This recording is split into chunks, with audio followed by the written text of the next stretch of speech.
Буквально вчера прибыли два таких новых отечественных многоцелевых вертолета.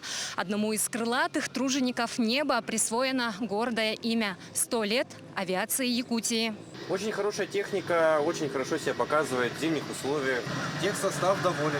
Техник авиакомпании Константин Закуркин с удовольствием демонстрирует новое судно. Он не скрывает радости. Еще бы, ведь каждая новая воздушная техника – большая радость для всех якутян. В первую очередь это сотни спасенных жизней, тонны завезенных грузов и несчетное количество потушенных лесных пожаров. У меня есть допуска на оперативные виды обслуживания Ми-8Т, НТВ. И я, собственно говоря, и буду эксплуатировать в дальнейшем эту технику. Новые воздушные суда приобретены в рамках федеральной программы по договору с государственной лизинговой компанией. Теперь в предприятии насчитывается 6 таких вертолетов. Вертолеты Ми-8 МТВ доказали свою эффективность в условиях Крайнего Севера за счет улучшенных летно-технических характеристик по дальности полетов, тяговооруженности двигателей, увеличенной грузоподъемности и хорошей противооборонительной системы. Такой вертолет может взять на борт до 4 тонн груза. Максимальная вместимость – 22 человека, включая 3 членов экипажа.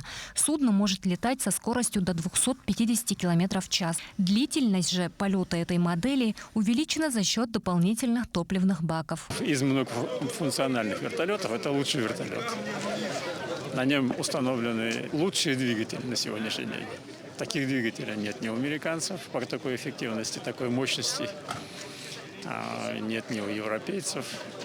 Весь мир нам завидует, что у нас такие вот движки есть и такой вертолет. Винтокрылые машины применяются в широком спектре авиационных работ. С их помощью выполняются срочные санитарные задания, социально значимые пассажирские перевозки, тушение лесных пожаров, поиски и спасение граждан. Несмотря на тяжелую экономическую ситуацию, на ограниченность количества техники, благодаря главе республики, работе самой авиакомпании, профильного министерства правительства, мы добились того, чтобы 2 техники уже пришли, пополнили парк вертолетной техники мощной.